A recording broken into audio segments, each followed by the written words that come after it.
Olá, seja bem-vindo e bem-vinda ao Boletim das Eleições Especial da 20ª Legislatura.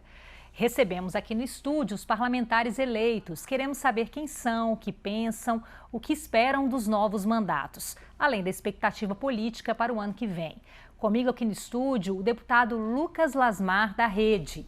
Lucas Lasmar é administrador de empresas, foi o vereador mais bem votado em Oliveira, no centro-oeste de Minas. Também foi secretário municipal de saúde, o mais jovem do município, quando deixou o cargo para se candidatar a uma vaga no Parlamento Mineiro.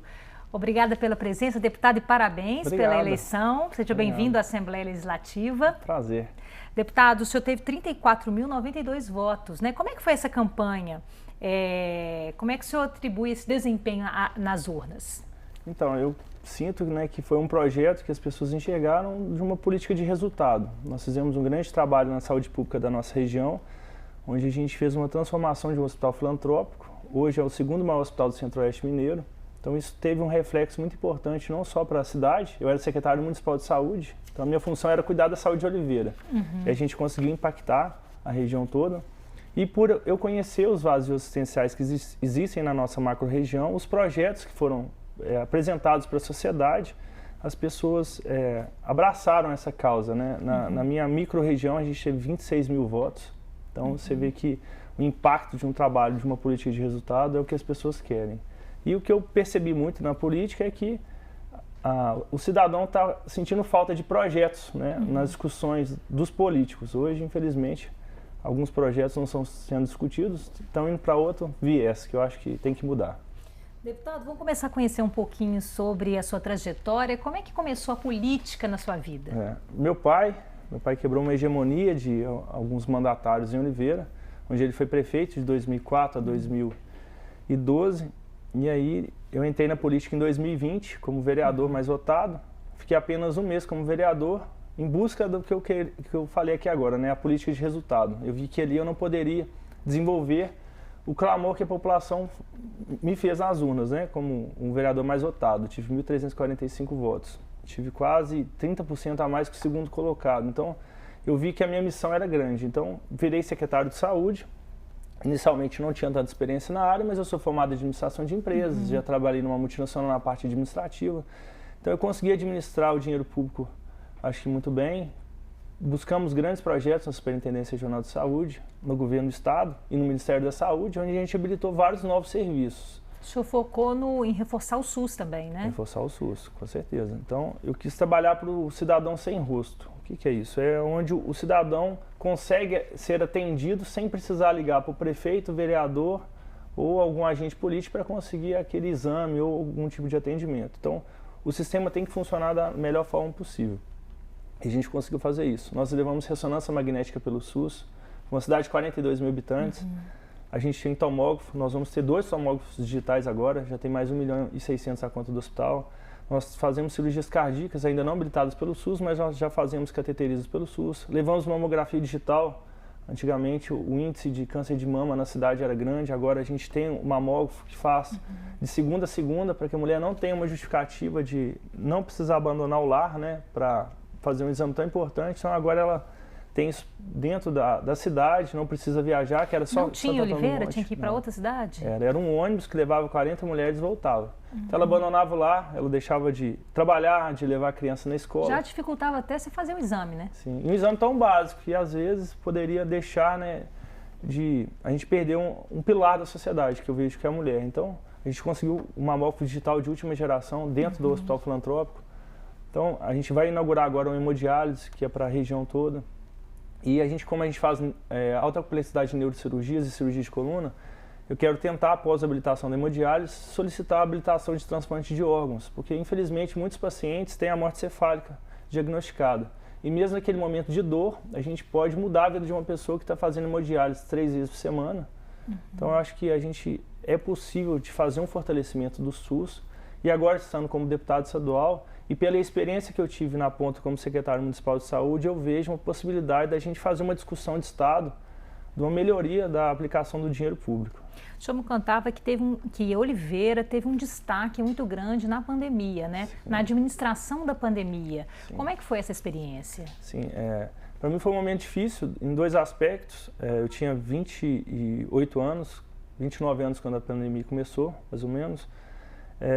Eu tive que tomar uma decisão, porque eu ia ser o candidato a prefeito da cidade. Minha mãe não queria mais ser a candidata para a reeleição, e aí veio a pandemia. E aí foi uma decisão que eu tive que tomar. Ou eu ia ser candidato a prefeito, ou eu ia continuar administrando a pandemia.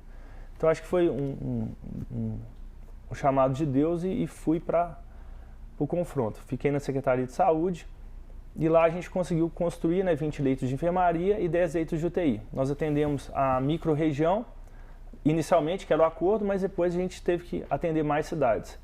E nesses leitos que a gente construiu, tanto o mais pobre quanto o mais rico tratou no mesmo leito, com a mesma alimentação, no mesmo andar, o mesmo banheiro, os mesmos profissionais de saúde. E além dessa humanização do tratamento, nós conseguimos ser a menor taxa de mortalidade Covid-19 da região. Então o que significa? Quem tratava em Oliveira tinha a chance muito maior de sair vivo. E como é um hospital filantrópico, então pessoas que trataram particular, plano de saúde ou SUS, trataram todo mundo no mesmo lugar.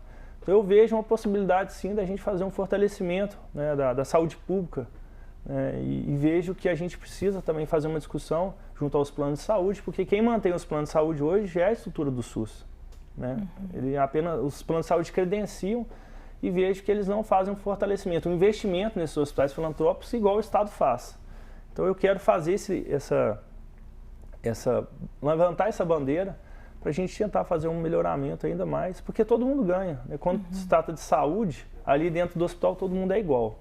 Então, dentro dessa demanda que o senhor trouxe, da saúde principalmente, qual que é o principal gargalo que deve ser uma pauta do seu trabalho aqui na Assembleia? Então, um dos pontos é a questão da judicialização da saúde. Eu não consigo ainda entender por que o Estado e o Ministério da Saúde, né, que são os mais prejudicados na judicialização, os municípios também, mas no aspecto mais global financeiro, os estados e a União é mais atingido. Por que eles não estão preferindo fazer um investimento nos hospitais filantrópicos para fazer essa tabela SUS do que fazer a judicialização? Né? Um caso de Oliveira, o Estado negou a habilitação das cirurgias cardíacas por falar que não existe um vazio assistencial na nossa região, sendo que o Estado está comprando serviços judiciais em Oliveira para cardiologia.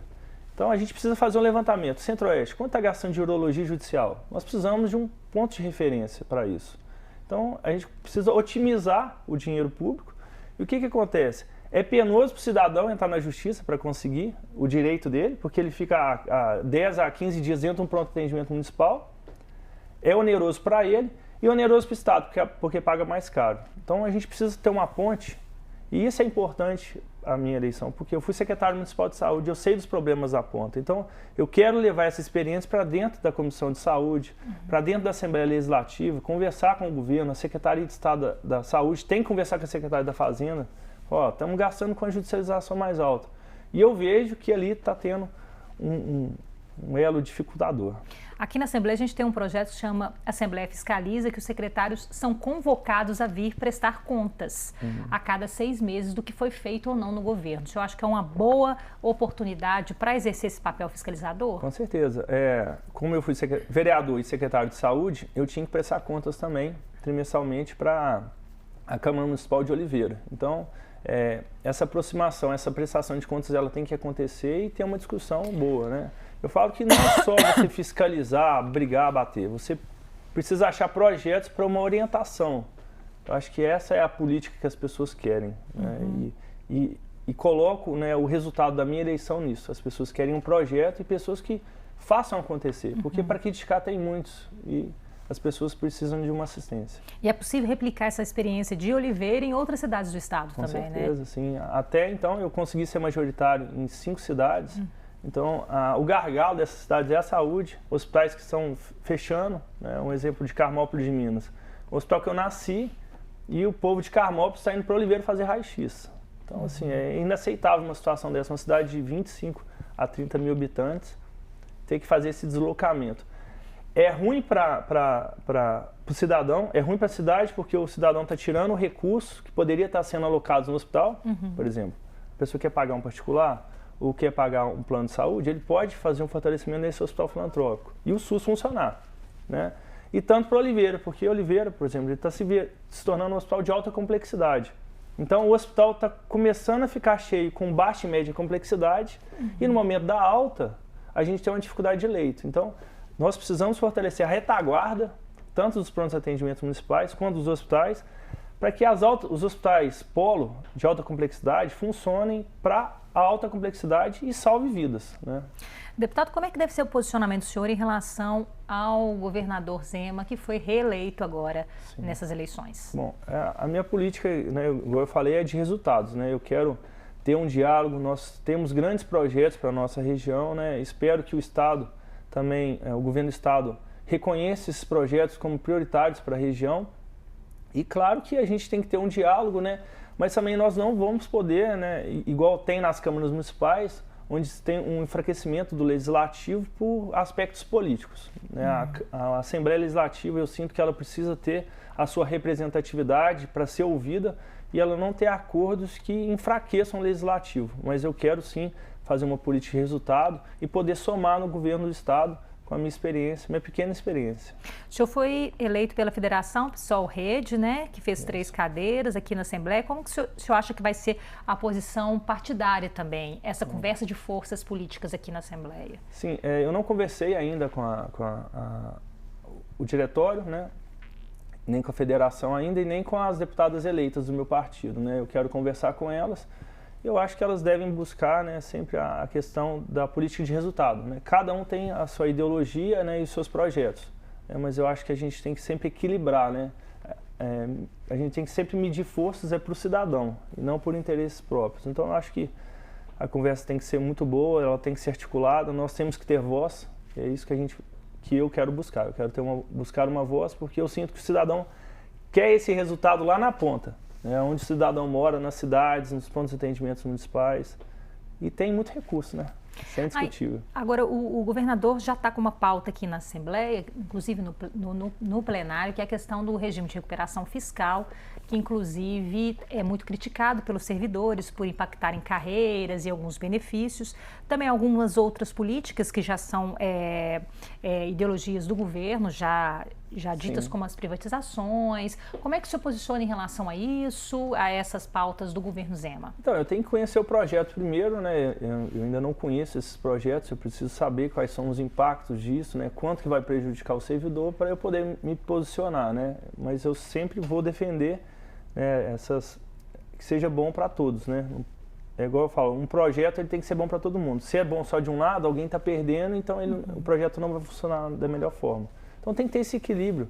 Recursos tem, a gente viu aí que foi enviados muitos recursos aí principalmente ano passado e esse ano para as prefeituras. Então eu acho que tem que ter um equilíbrio aí nessa conversa. Eu não conheço o projeto, né? Por isso que eu não consigo me posicionar agora, mas eu vou conhecer o projeto e trabalhar nesse pensamento. Deputado, para a gente finalizar, qual que é a expectativa do senhor na entrada aqui no Parlamento Mineiro? Para mim é uma honra, foi muito rápido, né, o crescimento político, né, de vereador, secretário de saúde e agora deputado estadual. Isso eu dou muito ao grupo político, né, meu pai, Ronaldo Rezende, a prefeita Cristina Asmar, o Salvo Souza Cruz, né, que é o deputado estadual, ao deputado federal Paulo Biak, que me ajudou também nessa expansão na minha campanha. Então eu quero agora buscar esse diálogo, eu quero conversar, né? Já fui vereador, fui secretário de saúde, sei dos anseios, sei dos gargalos, porque eu vejo que a mesma dificuldade política numa cidade pequena é a mesma do estado. Então a gente precisa saber sempre equilibrar isso e com muita humildade saber ouvir o cidadão e representá-los aqui. Então eu acho que estou muito satisfeito, né? Foi uma surpresa muito positiva ser o primeiro deputado do partido mais votado, né? Não fui muito o preferido do partido, né? Principalmente no aspecto de investimentos, mas eu quero conversar com o partido, acho que existe uma possibilidade de uma expansão e um diálogo. Eu quero trabalhar e mostrar serviço. Uma curiosidade que eu acho interessante a gente falar, o senhor foi muito citado nas redes sociais, né, durante a campanha. Como é que foi essa relação aí de campanha com redes sociais? É uma forma de chegar, de fazer uma campanha mais democrática? Como é que o senhor vê isso? Com certeza. Eu dedico muito também à rede social dos trabalhos. A gente demonstrou isso para a sociedade e é o que a sociedade quer ver. Ele quer ver o que o cidadão está fazendo, o que o político está fazendo como projeto. A minha rede social é padrão, tanto no aspecto pessoal quanto profissional, porque as pessoas acham que um deputado ele não vive, né, normalmente. Então eu quero mostrar isso para a sociedade, o que um deputado faz numa vida normal, no trabalho. A gente divulgar o nosso trabalho dentro das comissões, quais são os projetos que estão dentro da Assembleia Legislativa, quais são os impactos disso e transmitir isso para a sociedade, né? E quem quiser conhecer meu trabalho, a minha rede social é Lucas Lasmar, tanto no Instagram, Facebook e TikTok, para que vocês conheçam, né, quais foram os meus projetos, principalmente no aspecto de saúde, para vocês conhecerem, né, um jovem que quer fazer uma política do bem. Deputado, muito obrigada. Obrigada. Seja bem-vindo, boa sorte. Obrigada. Aqui na TV Assembleia também, vocês vão poder ver muito mais sobre o deputado Lucas Lasmar, sobre todos os novatos, os que estão voltando à Assembleia. A gente está apresentando aqui a expectativa para a próxima legislatura. Continue com a gente, portanto, aqui na TV Assembleia, eleições com todas as vozes.